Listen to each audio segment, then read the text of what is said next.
Dorothy, status report on the lesson 1 source code audit. How many builders are actually processing the signal? Monitoring the grid now, Norm. 84% of incoming data is being discarded as educational noise. The human hardware is rejecting the input before it reaches storage. The RAS is doing its job too well. It's treating the blueprint like a spam email. If they can't jailbreak the attention filter, they're just building on a black box. Identity check initiated. I've identified a salience gap, Norm. The hardware needs a reason to fire. Then let's give it one. Lesson 2 is live. We're going to stop being victims of our own hardware and start engineering the Gatekeeper.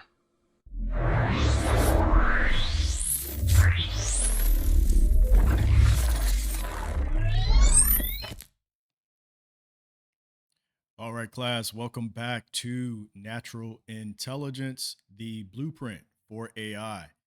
Now remember, this is the prerequisite course before we dive feet first, feet, head, arms, hands, everything you can think of first into our AI course. And the reason I designed this course is to prepare us and build a framework of showing us and teaching us, educating us about our biological system, our intelligence that we have. It's important that we start to understand how to learn, and more importantly, learning how to learn, right? And so this course is geared towards getting you more familiar with some of the neurological assets that you have inside of your brain before we jump over to the artificial assets that we will be using in that particular course. So tonight's lesson is lesson number 2, right? We're jumping in talking about the Gatekeeper, right? So we're going to jailbreak your brain essentially. And specifically, we're talking about the Reticular Activating System, or the RAS. Now, right now, as I'm speaking to you, there's a neural gateway in your brainstem, and it's deciding whether or not the words I'm saying to you are important. And this is always going on, whether you're watching TV, watching YouTube, TikToks, Instagram, whatever it may be. This gatekeeper is deciding what you should hold on to and what you should delete. Now, most of the information, as you can guess, gets deleted. And this RAS system is the reason why you have learned or tried to learn material. Maybe you tried to learn a language. Maybe you tried to learn how to code, right? Maybe you tried to learn how to dance, whatever it may be. If it's not for your survival, your RAS is by default going to delete that information within less than 24 hours. So we want to understand more about this particular mechanism. Again, it sits at the base of the brainstem that we have there. Now, it is not just one thing. It's an actual system, and we'll learn more about that tonight. What are some of the different components of this system? But just understand it is a part of the brain that we can influence, we can choose to turn or manipulate this particular system to work in our favor. Now, the axiom or the bridge axiom that we're going to relate this to the artificial world is prompt engineering. So this understanding of being able to select or filter information or steer context, right? Now, it's not technically the equivalent prompt engineering compared to human salience, but it is analogous. And so when we think about what we're signaling, they're both relevant in each case. So technically not equivalent, but certainly analogous. Now, the difference is that your RAS, it filters out irrelevant information before you're even conscious of it.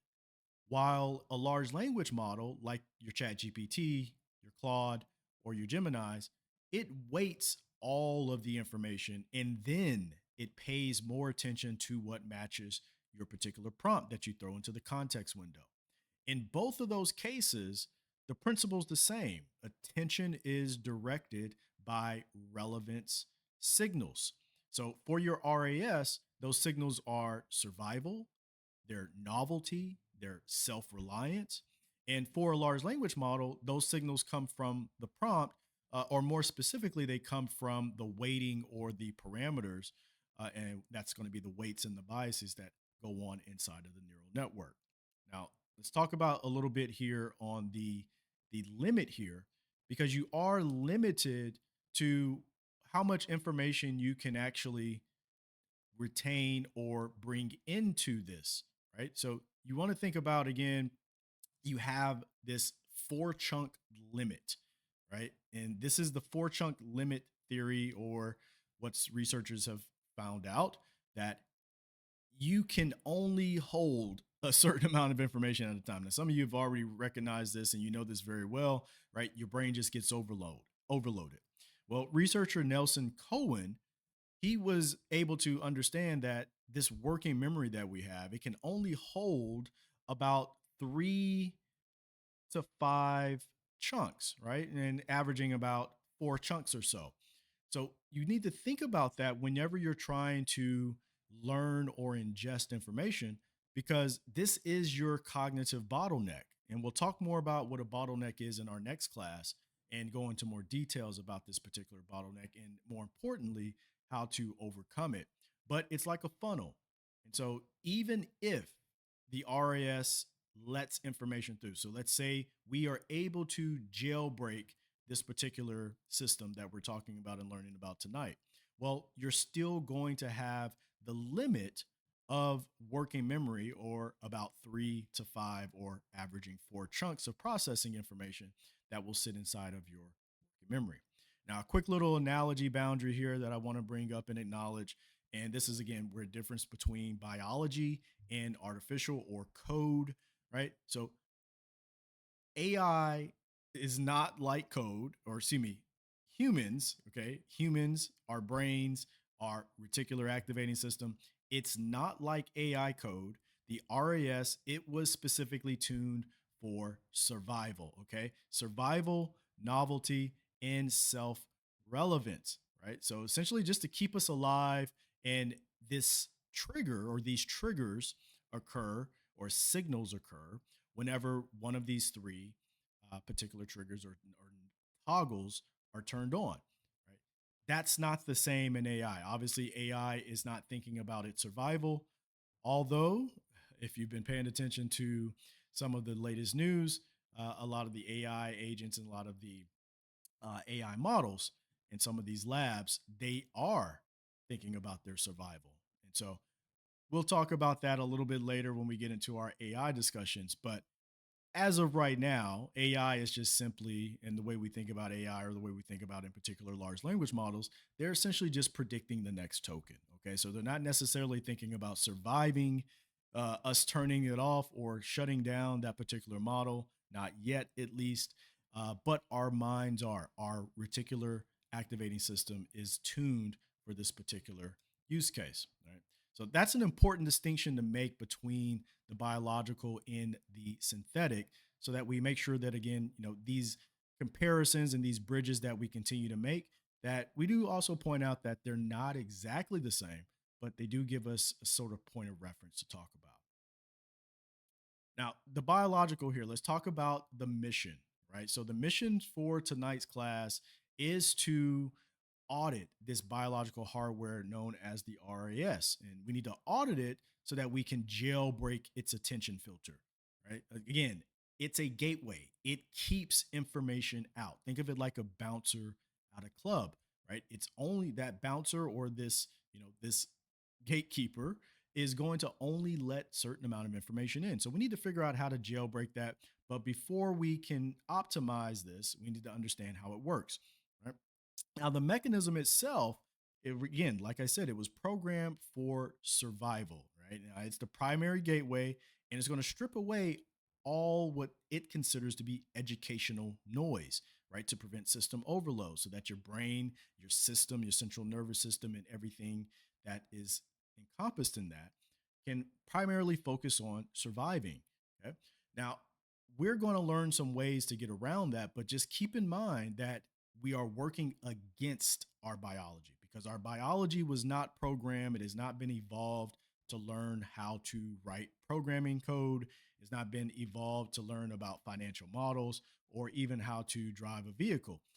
It is, again, primarily thinking about food, shelter, safety, things of those natures, right?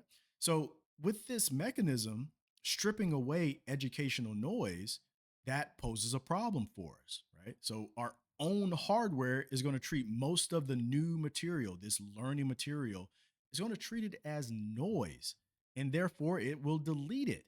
Okay. So that's a problem, especially if you have a big exam that you're trying to prepare for, if you're studying for maybe an interview that's coming up, or if you're even trying to prepare for a meeting that you have in just a few hours or so, right? So it's important that we understand what the problem is so that we can take a step back, 30,000-foot view, and look at it and say, okay, this is the problem. Here's the mission. And then here's the strategy or the tactics we're going to take to overcome that. Now, you may be thinking, we know what the mission is, we know what the problem is, we know about the mechanism, but how do we actually get past this gatekeeper? How do we jailbreak it? Right? Well, how about we listen to a real neuroscientist, not some guy posing as one on the internet.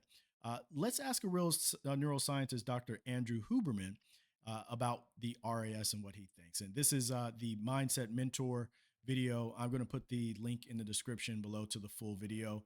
Credit to them for this as well. One thing that brings up, Rich Davini and I were talking about it was, and I feel like everybody in the world, every schmo, including myself being one of those schmoes, talks about the reticular activating system and the limited amount of information that comes in. But I feel like they're just people who are just regurgitating what they've heard before.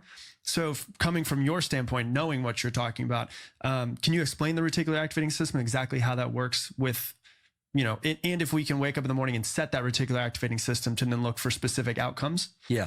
So I love the reticular activating system. Used to teach this to medical students. So I'm very familiar with it. I think the simplest way to think about it is it's a collection of brain areas. It's a system after all, that can cue up neuromodulators. Neuromodulators are what we've been talking about: acetylcholine, dopamine, serotonin, epinephrine. The reason the word modulator is important, not just neurotransmitter, not getting too down in the weeds here, but modulators, they're like playlists. They set the categories of things that your brain is able to do. So the reticular activating system is a way that you take those two things, perception and neuromodulators, and then there's a third element. You toggle it to levels of arousal. Right? So what you do is you get excited when you see the combination of things that you're looking for in the environment or something like it.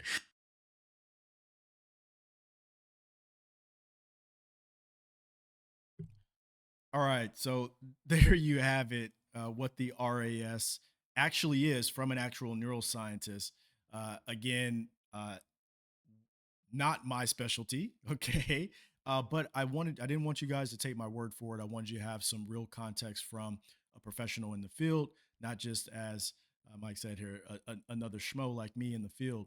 I don't do neuroscience, although I am fascinated by neuroscience. But I think that there's, again, some relationship between neuroscience and neural networks with artificial intelligence. So I think it's important that we understand where the two overlap, and who better to tell us than Dr. Huberman. So let's first go through what Dr. Huberman was mentioning within this clip. All right. So what is the RAS? So it's a neuromodulator DJ. Okay. Hey, DJ. All right. So the RAS is going to queue up the neuromodulators, right? So acetylcholine is one of those modulators, neuromodulators. There's the dopamine, you have the serotonin, and then of course you have the epinephrine, right? And these are like playlists, right? So what's going on inside the brain is that, these categories or these playlists, your brain is essentially, or your RAS in particular, is selecting which category is important, right? So its job, this system, this reticular activating system, its job is to manage those neuromodulators, right? So again, the acetylcholine is going to be for focus, right? So if it needs, or if you're in a state where you need to focus, your RAS picks up on that. It starts to signal to this neuromodulator, hey, acetylcholine, I need you to step your game up here for a moment. We need to focus in here. And for dopamine, right, maybe you need to get into some motivation, right? So maybe you need to get motivated. You're getting ready to run a race, or you're getting ready to go to the gym, or you're getting ready to go into that new meeting, or that next meeting, or that new interview, right? Your RAS is going to, again, signal to the dopamine to step up there. Now, the serotonin. Now, we know about the serotonin because we know that that affects our mood, right? So anytime we need to toggle or change the mood for whatever reason that might be, we look to the RAS to help us with that. And then finally, the epinephrine is going to be for alertness, right? So if we need to kind of step up and pay attention, okay, if we need to pay attention to a certain area, we're walking down a dark alley, we're in an unfamiliar place, we walk into a room, we don't know anybody, but there's a huge crowd there, right? We need to kind of pick up our ears and eyes and every other sensory input that we have, right? So this is really the job that the RAS is doing, is to sort of signal or select these playlists depending on the environment or the situation that we find ourselves in. Now, the next thing that Dr. Huberman mentioned on here was the arousal toggle. Now, this is going to be very familiar to you all once we learn about or hear it, right? This system is going to toggle your arousal level. And why does it toggle the arousal level? And why is arousal so important here, right? Well, think about it, okay? So if you're aroused, essentially what's happening is that you're able to focus in and get a little bit more tuned in to a certain level of consciousness, right? If your arousal is very, very high, think about any time that your arousal is very high in the real world, okay? What's happening? You are locked in, okay? You probably have blindfolds, or not blindfolds, but you probably have blinders on, and you are focused on the mission at hand, right? Now, what happens when you have low arousal, right? Well, when you have low arousal, okay, what's happening now is that your worldview, it starts to broaden. And what does that mean? That means you kind of get bored. You start looking around, you start losing focus. Okay. You're sitting in class, you're not very aroused by the material that you're learning. Hey, maybe you're not very aroused by this lesson here tonight. And so maybe you're starting to scroll through social media while you have me on in the background. No offense taken. I get it. But this is what the RAS is doing. It's essentially toggling that volume of consciousness to tell our brains and tell our systems, all of our systems, not just our brain, but our whole system, hey, this is important. You need to focus. And it does that by using arousal to help us with that. So very fascinating take there. Again, thank you to Dr. Huberman for that, because that's something I certainly didn't know. And I learned that, and I wanted to share that with you guys. So now we know a little bit about what the RAS is actually doing. Now let's talk about a little bit how to actually jailbreak it. So we know what the mechanism is from an expert in the field. All right. Now, how does Dr. Huberman suggest us jailbreak this particular mechanism? So the way I would think about the reticular activating system is like a template. You've decided to create a template. So let's say you're writing a book, which is exciting, and you've got some idea in mind, and you could create a template that, okay, it's a bestseller, or you could create a template of all the great impact it's going to have. Probably since you're in the creative stage, you're going to create a template of, okay, this book is going to have a certain feel. People are going to derive certain benefits from it. And you start working from that template. And what will happen is you will start to queue up through your subconscious and your conscious mind, the things that you already possess in your mind and in your environment, or you're in your notes, or in your co-writer's notes, if you have a co-writer, all the things that could go into that. Yeah. And you'll also start seeking those things in the world. Particular things. So the way this plays out in the real world is when people talk about, what is it? I hear this thing, energy flows where attention goes. Attention goes, energy flows. Yeah. So I think that's a wellness perspective, or a typical wording perspective on the fact that if, the example that's almost always given about the reticular activating system outside of, neuroscience anyway, is, if you're going to buy a new car, thinking about, oh yeah, those new Blazers, which are awesome, by the way. The ones I've seen anyway, those vintage ones that they put out, Broncos, Blazers. Yeah, the Broncos. Broncos. Forgive me. Those are great. I never really thought about them. I saw a picture of them, and then now if I see one, I'm like, that's really cool. They're rare. Yeah. But your sensors for those are now, that's probably a combination of dopamine and a certain shape, a certain perception. And so, yes, you can guide your nervous system in that direction. And as a consequence, your nervous system will start devoting resources to parsing, oh, well, that's definitely not a Blazer. That one is. That's a knockoff one. Oh, that one's really, really nice. These kind of things. And so you can use perceptions as a way to drive neuromodulators. And I think if people just spent a little time thinking about that, you realize, wow, there are these powerful systems in the brain that are drawing me towards certain things and away from others, but it's mainly by funneling us down particular paths. Yeah. And so when I hear about the kind of actualization and manifestation and all that kind of stuff, I'm not dismissive of it because I'm a scientist. I'm not dismissive of it at all. But I look at things through the lens of neuroscience. That's just how my brain works. And that's what I do professionally. So I think that the reticular activating system is when you place an intention, like if you write down on a piece of paper before you go to sleep at night, something about your book and you put that away. Yeah, you are definitely queuing up for your brain the things that it should pay attention to, because it can't pay attention to everything. All right. Dr. Huberman, again, giving us the playbook on how to hack this RAS. So let's walk through the playbook steps here, the different plays they gave us that can help us here. Let's first start with the template, right? So the RAS, it functions as a template. And without a defined goal, it's going to default noise, meaning it's going to default to delete. So something that you can do, a hack here that you could do, is before any lesson or any opportunity you're about to, or you're getting ready to, you're preparing yourself to ingest some information, you can explicitly define your end goal. For example, I am building a neural twin, right? So you're sort of priming your system, beginning with the end in mind. Hey, you need to pay attention to this because I want you to pay attention to this. I'm explicitly telling you to pay attention to this.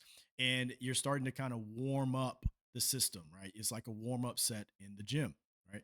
Then he also mentioned and talked about the resource allocation piece. Now, this is interesting, right? Now we've heard about this, or maybe you haven't heard about what it's called, but we all have experienced it. And that's that new car effect, right? So again, once we've set the template in step number one or in play number one, right, the nervous system, it's going to shift resources to parse matching info, okay, essentially, right? So we just want to make sure we have all the resources that are related to this particular template. If it's not related to the template, we're going to kind of deprioritize it, right? It's going to get lower down on that list. Again, imagine you set the template for, again, learning a particular skill. Anything else in that day or in that particular moment, your brain or your brain's resources, your mind's resources, your nervous system's resources is essentially saying, hey, all the troops need to go over to here. And so we're going to do that. And the way to hack this, right? So you're hacking here is you're using identity labels. So we use identity labels here in our course.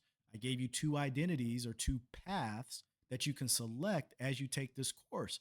And the one path is the architect identity, and the other is the builder identity. And what this does is it forces the RAS to resource allocate, right? Again, and we know this intuitively because we sort of understand what it means to have an identity. For many of you, your identity is in your job title, your promotion, or maybe it is in your relationship status, or maybe it is in the status that you have within your own community. Okay. But you have some identity label. And because of that identity, most of your resources within your reticular activating system is supporting that particular identity. Well, what happens when you need to change your identity or you need to modify it or tweak it a little bit?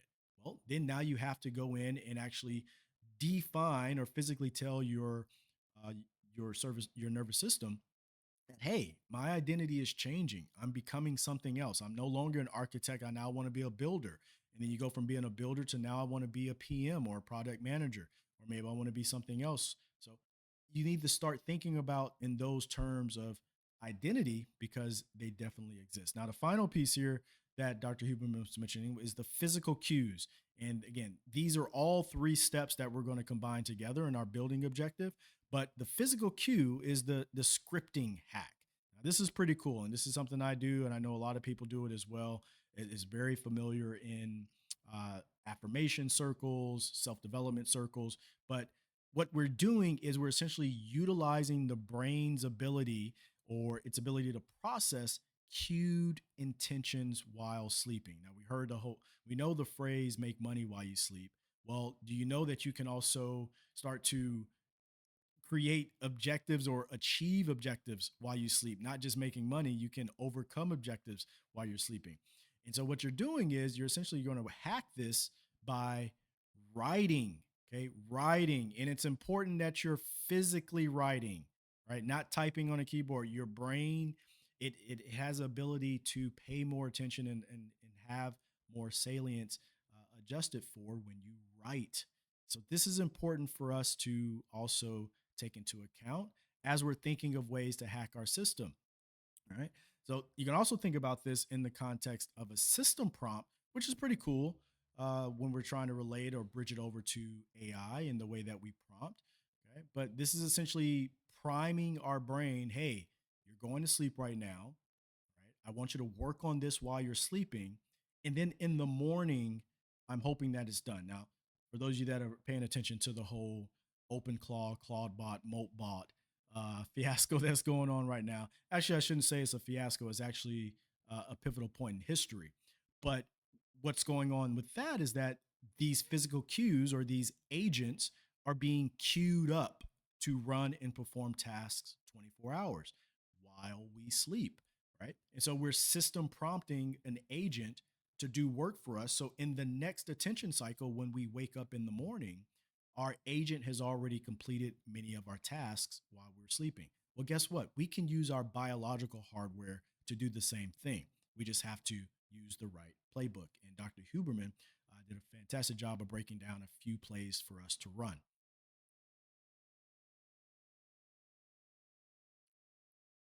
All right. So we have now understood what the RAS is.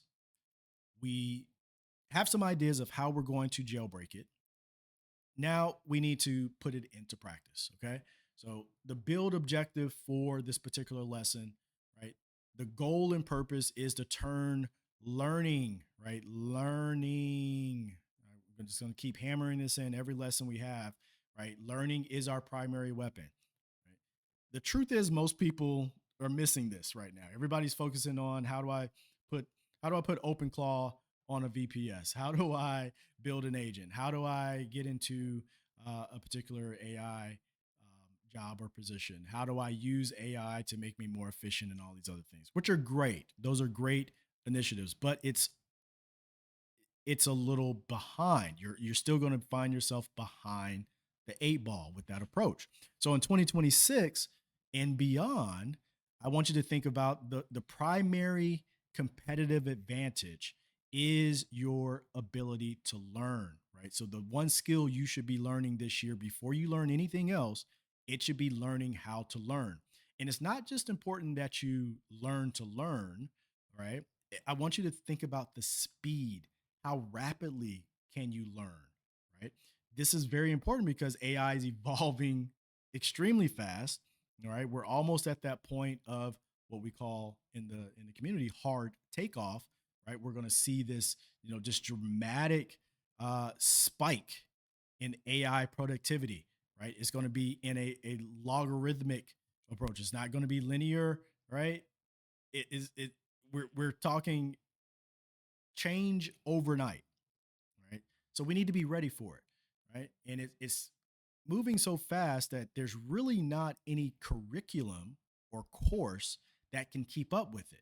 So what does that mean? That means that we have to take accountability for our own learning, right? The half-life of these technical skills, it continues to shrink every single week, right? You learn something one week and then the next week, guess what? You have to learn a new skill on top of that. It doesn't necessarily mean you forget the previous skill because they are in some ways stacking. Okay. But the only durable advantage you have is becoming the best learner, okay, within your field, within your sphere, because again, it's not the fastest lion that wins the race, right? It's just the one that doesn't get left behind, the one that's not last, right? Or maybe it's the hyena or the gazelle. I forget the analogy or the story there, or the metaphor there. But you guys get my drift, right? So learning is our weapon this year. It's not AI. It's not large language models. It's not agents. It's none of that. Well, I'll say it's not those things primarily. primarily it's learning how to learn. Because if we have to change our identities, we're going to have to learn what those new identities are, and we're going to have to adapt very, very quickly.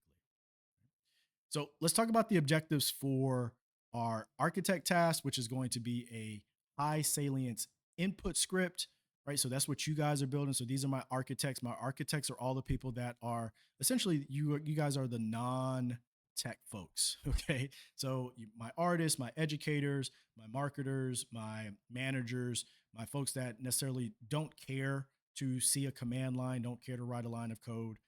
And to be honest, my builders are probably not going to be writing much code much longer, the way things are going. But you guys are not super technical, but you understand procedure, you understand how things work, you understand to think from a very high level view. So you guys are going to be writing an input script. Now, my builders, okay, again, these are my developers, right? My devs, right? My engineers, all right. And those that want to be, right. And maybe you can take both tasks here if you want to experience both. I would encourage you to do both. I would encourage you to be more of a generalist and not a singular identity in this new age. But my builders, you guys are going to focus on developing a system prompt, right? And we're going to talk about a little bit of the requirements for these objectives here on the next slide.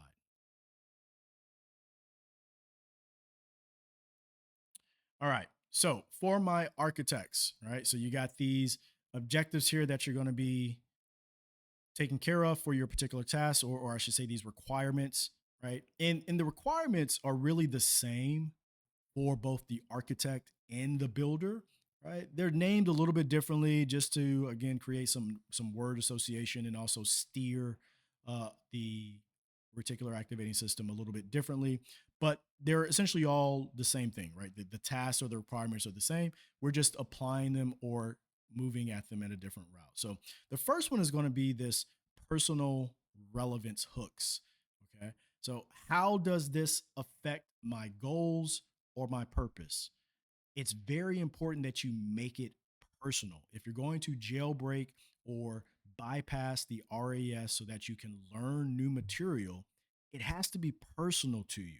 It can't just be something you're doing passively and you're just saying, oh, I'm doing this because it's corporate training and I need to do this CLE or I need to do this because it's checking off a box. It needs to be personal to you, right? If you can't connect the material to your personal objective, your brain is going to treat it like noise. And we know what happens when there's noise in our brain. Our brain filters it out or blocks it off. Now, the next thing is going to be the novelty trigger, right? The novelty here. What's surprising or unexpected here, right? You ever learn something new or read a new book or see something new, see a new story told in a different light that or from a different perspective you haven't seen before? Recently, I watched the Frankenstein movie on TV, and it was from a different perspective. It was from the perspective of the mind of the monster, and then not just the mind of the monster, but the mind of the monster's brother, right? And so these different perspectives were novel to me, and they were new, and that's what made it just a little bit more exciting. Now I'm a huge Guillermo del Toro fan. I think he's a great director and writer and everything else, but particularly the novelty of that story being told from a different point of view or different or bringing in different points of view, I should say.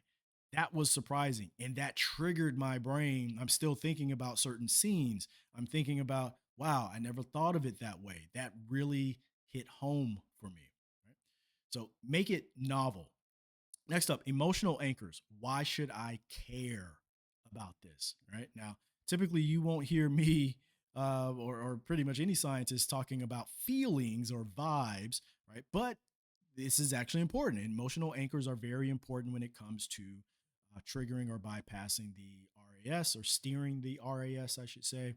And it's important that you understand why you care about it. And this is also related to the personal relevance hook, making it personal to you. Why should you care about this?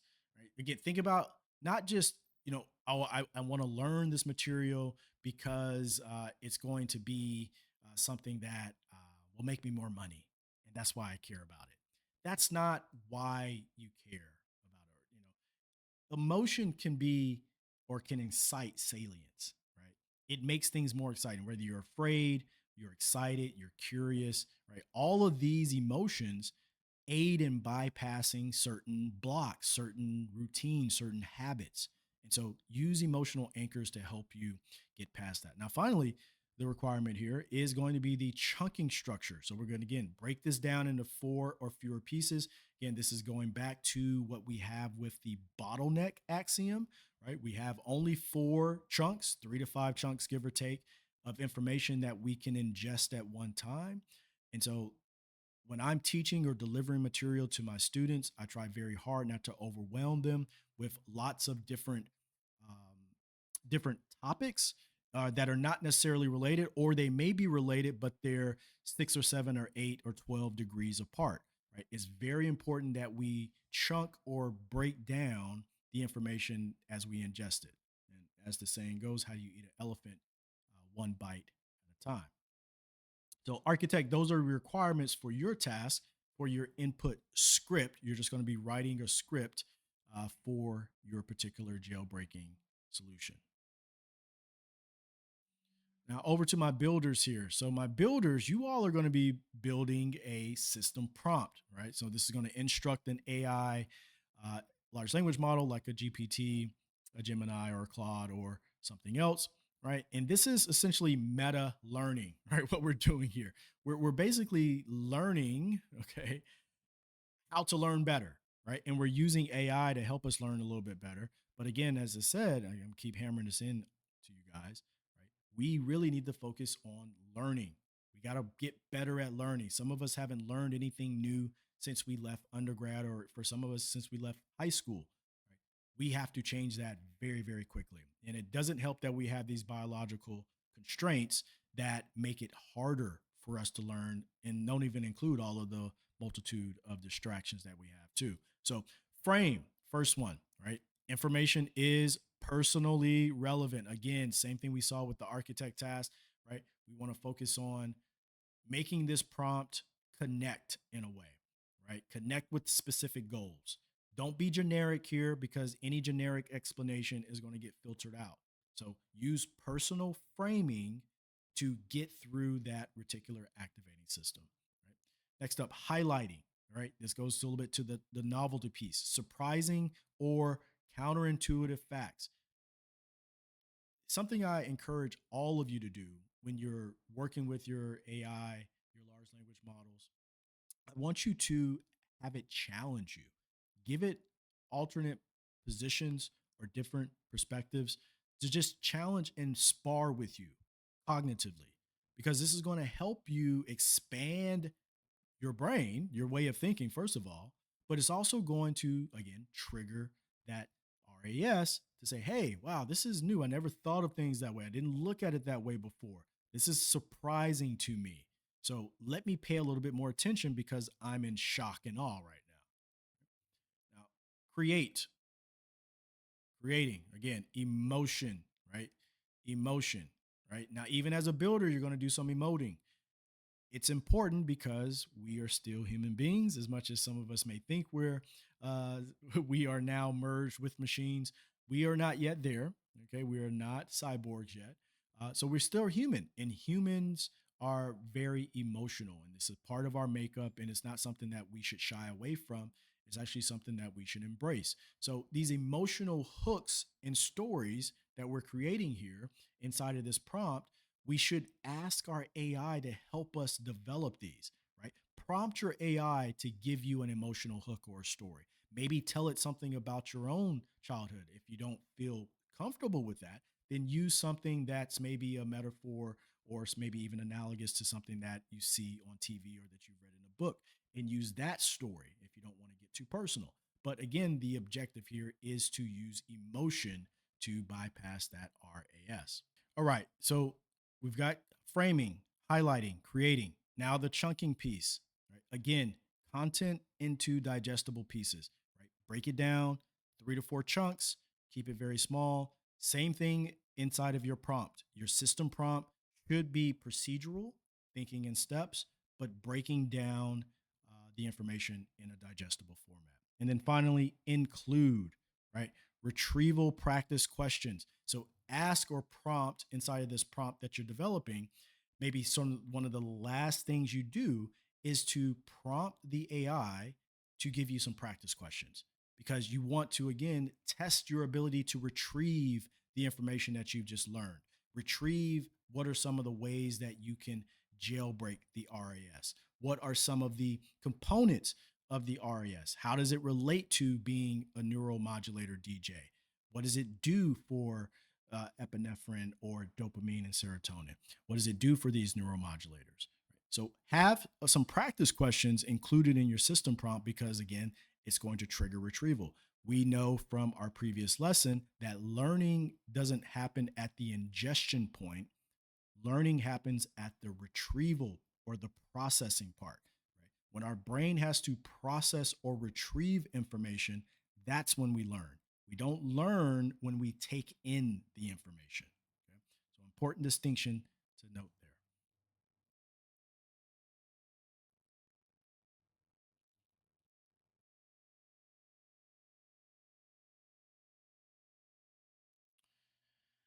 All right. This brings us to an end, right? Good class tonight. Now, some of the key takeaways that we have here: the RAS, it filters 11 million bits down to 50 bits, right? Most learning never reaches consciousness. So that's a lot of information, a lot of input, but a very, very, very small gateway. Number two, the RAS, it passes three things: that's survival threats, novelty, and self-relevance. So using these three things will help you jailbreak this RAS gatekeeper that's preventing new information, new education, new material to pass through to your working memory. Number three, you can jailbreak the gatekeeper, this RAS, by preloading goals and using identity labels. You can write down some scripts before you go to bed and use your sleeping mechanism or your subconscious or unconscious mind to do some work for you while you're sleeping. Number four, prompt engineering and RAS, they priming share the same logic, signal what's relevant. Again, this is our bridge from the biological to the artificial, right? The prompt engineering is going to signal that AI what's important, find the certain token that's relevant and has this context or related to this context. Same things or similar thing, not same, similar thing is happening with our reticular activating system, where we're priming our mind or our neuromodulator playlist DJ, neuromodulator DJ to select a certain playlist given the situation. And then finally, the build objective here, the takeaway for the course or for this class that we should be doing is the high salience tools, scripts and prompts. Scripts are going to be for my architects, and prompts are going to be for my developers or my builders. So again, the objective here is to transform that noise into signal before you can learn. Right? So these are our 5 takeaways. I think that we have a really good strategy to get us past the RAS. Now, don't forget, next class, we're going to jump into talking about working memory with the bottleneck, because we're not done, right? This is just really the first axiom. There's some more axioms we have to go through, 6 more to be exact. And so once we get past the gateway, once we get past this RAS, that's just the first level boss. Now we have to go through the next level boss, which is our bottleneck, and how much information we can actually retain or hold within our working memory. But for now, focus on getting those high salient scripts and prompts completed. And I will see you all in the next class. Class is dismissed. Thank you all for allowing me to serve you. Have a great rest of your